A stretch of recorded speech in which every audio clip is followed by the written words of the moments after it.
अस्सलाम वालेकुम। Welcome back to my channel relatable life. मेरी प्यारी प्यारी यूट्यूब फैमिली बिल्कुल ठीक ठाक होगी। आज के व्लॉग में आप लोग बताएं कि आप लोगों की सर्दियां कैसी गुजरी। कराची के अलावा तमाम शहरों में बहुत ज़्यादा धुंध है और शहरों में जो है सर्दियों ने इंतहा कर दी है। ग्लोबल वार्मिंग की वजह से ये सारे चेंज हमें देखने को मिल रहे हैं। सुनने में ये भी आ रहा है कि जितनी शिद्दत से सर्दी पड़ेगी इतनी ही शिद्दत से गर्मी भी होगी। अल्लाह ताला हमारे मुल्क को और हम सब के हालात पे करम फरमाएं, आमीन। एक बड़ा चेंज ये भी देखने को मिला है कि इस दफ़ा नारायण वैली में अभी तक बर्फ़बारी ही नहीं हुई, क्योंकि वहाँ पे 25 दिसंबर को स्टार्ट हो जाती थी और वहाँ पे जो है बर्फ़बारी अब दिसंबर के बाद जनवरी ख़त्म हो गया, फरवरी स्टार्ट हो गया, अब वहाँ पे स्टार्ट हुई है बर्फ़बारी। और वहाँ पे जो है 25 दिसंबर में ही मतलब बर्फ़बारी स्टार्ट हो जाती थी। रास्ते जो है बंद कर दिए जाते थे।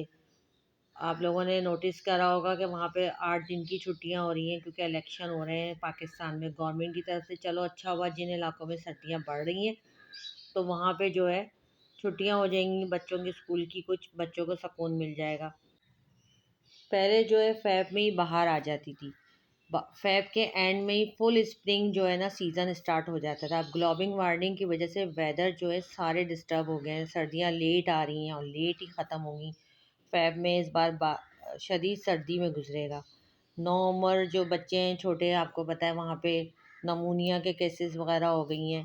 तो चलें, सर्दी की वजह से उधर कुछ लोग बच्चे जो हैं घर में बैठेंगे और लोगों को जो है सुकून मिल जाएगा, बच्चों की छुट्टियां हो जाएंगी स्कूलों की।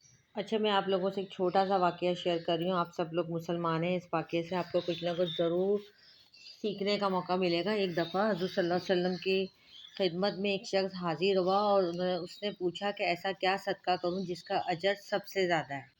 आप सल्लल्लाहु अलैहि वसल्लम ने फरमाया, इस हालत के अंदर जब तू ठीक हो और तंदुरुस्त हो और जब तुझे माल की चाहत हो और लालच हो और तुझे ये डर हो कि अगर मैंने ये खर्च कर दिया तो मेरा क्या बनेगा, कहीं मैं फ़कीर ना हो जाऊं, कहीं मैं गरीब ना हो जाऊं, और इस पैसे से तेरे कारोबार में इजाफा भी हो सकता था। इस सब के जानने के बावजूद अगर तू इन पैसों से सदका करे तो ये अफजल तरीन सदका है, ना कि ये तेरी सांस हलक के करीब पहुंच गई हो और तुझे हिचकियाँ आ रही हो और तेरा आखिरी वक्त करीब आ गया हो और फिर तू कहे कि ये मेरा माल फ़लाँ को दे देना और इतना माल फ़लाँ को दे देना। अल्लाह के नबी ने ये भी फरमाया कि तू ये नहीं भी कहता तो ये माल तेरा नहीं है, क्योंकि अब तो तू सब कुछ छोड़ के जा रहा है। बेहतरीन सदका वही है जो इस हालत में किया जाए जब इंसान तंदुरुस्त हो और उसे माल की शदीद ज़रूरत हो और चाहत भी हो। मैंने सोचा कि अपनी ऑडियंस से ये बात शेयर करूं। आप लोगों को वैसे तो पता ही होगा, लेकिन मैं एक तरह से दोबारा रिमाइंड करा रही हूं कि हमारे पास पैसे होते हैं, हम ये सोचते हैं कि अगले महीने देंगे और हम लोग जो है अपना दामन बचाते हैं।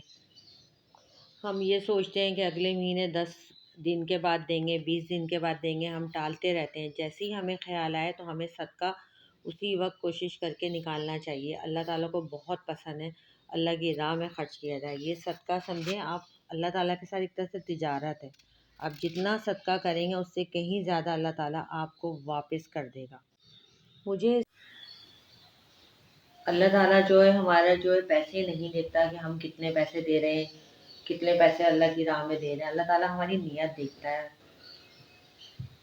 अल्लाह के पास हमारा माल नहीं जाता, अल्लाह के पास जो है हमारी नीयत जाती है। बेशक अल्लाह ताला जो है नीयतों के हाल से वाकिफ़ है। और बाज़ औक़ात बड़ी नेकी के चक्कर में हम छोटी छोटी नेकियां भी नहीं करते।